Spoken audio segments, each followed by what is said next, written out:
داوي حالي. Bismillah walhamdulillah wassalatu wassalamu ala rasulillah. La louange est à Allah, le Seigneur des mondes, et je lui demande d'élever le degré, le grade et l'honneur de notre maître Muhammad alayhi salatu wassalam, et de protéger sa nation de ce qu'il craint pour elle. Je vous fais le rappel, faites la bonne intention en écoutant cette leçon de religion. Esclaves de Dieu, je vous recommande ainsi qu'à moi-même de faire preuve de piété à l'égard de Allah. Lui qui a dit dans son livre honoré, dans Surat Al-Imran, قال الله تعالى: زين للناس حب الشهوات من النساء والبنين والقناطير المقنطرة من الذهب والفضة والخيل المسومة والأنعام والحرث ذلك متاع الحياة الدنيا والله عنده حسن المآب. Ce qui signifie, l'amour des choses désirables a été enjolivé aux gens, les femmes, les enfants, les trésors et les monceaux d'or et d'argent, les chevaux marqués, le bétail et les champs cultivés. Ce ne sont là que des biens du bas monde, mais ce que Dieu a réservé vaut bien mieux que tout cela. Faites preuve de piété, esclaves de Allah, ne vous laissez pas entraîner par le bas monde, ses plaisirs et ses biens, au point de vous écarter de l'adoration de Allah. Dieu a réservé beaucoup mieux que cela. Le messager de Dieu, dans ce qui a été rapporté dans Sahih Muslim, a dit: Inna hadha al-mal hulwatun khadira, man akhadahu bihaqqih wa wada'ahu fi haqqihi, fa ni'ma al-ma'unati huwa, wa man akhadahu bighayri haqqihi, kana kalladhi ya'kulu wa la yashba'. Ce qui signifie, certes, ces biens matériels sont comme des fruits frais et doux. Celui qui les obtient justement et les utilise justement, combien ils lui seront utiles. Mais celui qui les obtient injustement, il est semblable à celui qui mange sans jamais se rassasier. Le messager de Allah a comparé l'argent du point de vue du désir de l'obtenir et du point de vue du penchant et de l'attachement de l'âme à le posséder aux fruits qui sont frais, bons et sucrés, que l'âme désire et pour lesquels elle penche.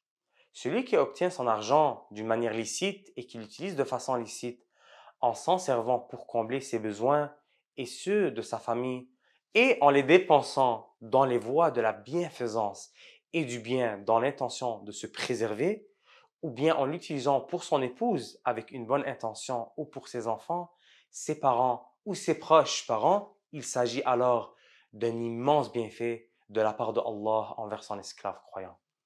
Si un croyant obtient son argent d'une manière que Dieu a rendue licite et qu'il l'utilise dans ce que Allah a agréé, ce sera une aide pour son au-delà, car il sera une cause pour gagner des récompenses dans l'au-delà.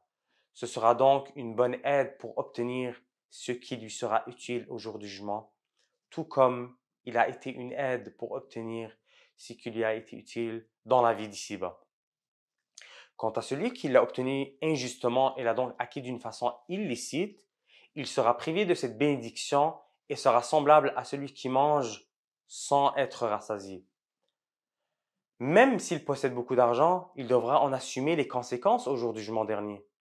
L'argent, chers frères de foi, n'est pas blâmé dans tous les cas. En effet, le prophète alayhi salatu wassalam a dit: Ni'mal mal as-salih lirrajul as-salih, ce qui signifie quel bienfait que l'argent licite aux mains d'un homme vertueux. L'homme vertueux qui obtient son argent d'une manière licite et qui le dépense dans les voies du bien, quel bienfait cet argent sera pour lui. Nous avons en la personne du messager de Dieu et en ses compagnons, que Dieu les agrée, un excellent exemple dans la manière d'utiliser l'argent dans les voies du bien et de la bienfaisance. Ibn Abbas, que Dieu les agrée, lui et son père, a dit: le messager de Allah était le plus généreux des gens et il était encore plus généreux durant le mois de Ramadan. Ainsi, le messager de Allah à ce moment-là devenait plus généreux à diffuser le bien que le vent est rapide à s'étendre et à se propager.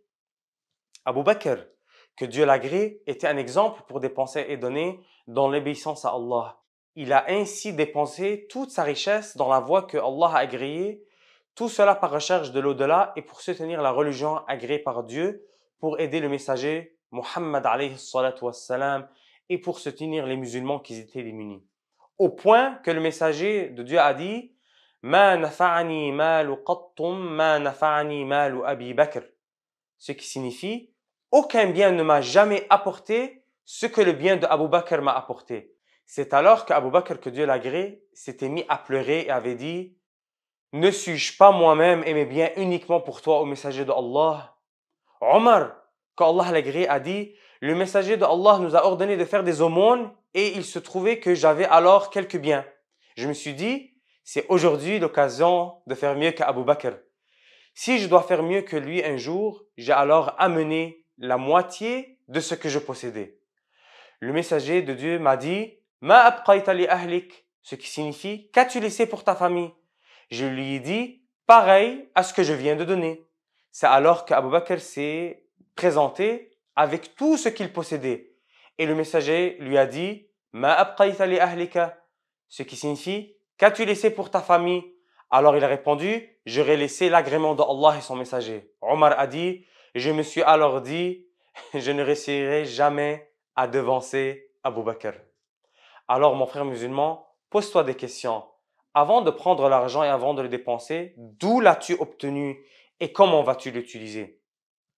Le messager d'Allah a dit لا تزول قدما عبد يوم القيامة حتى يسأل عن أربع عن عمره فيما أفناه وعن علمه ماذا عمل به وعن ماله من أين اكتسبه وفيما أنفقه وعن جسده فيما أبلاه. Ce qui signifie l'esclave au jour du jugement dernier ne bougera pas les pieds après sa sortie de la tombe avant d'être interrogé sur 4 choses.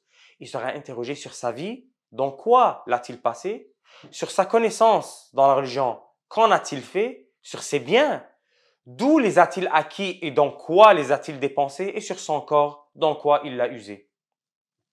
Pose-toi des questions, mon cher frère, avant d'avoir à répondre et demande des comptes à ton âme avant d'avoir à en rendre.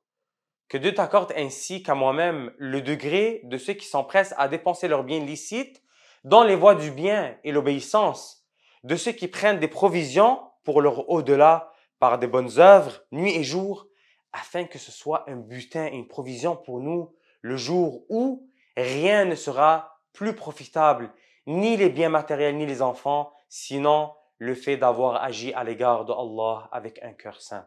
Je demande à Allah de nous accorder la bonne intention, la bonne compréhension et de nous réunir au paradis avec le prophète Muhammad alayhi salatu wassalam. Wallahu ta'ala a'lam wa ahkam.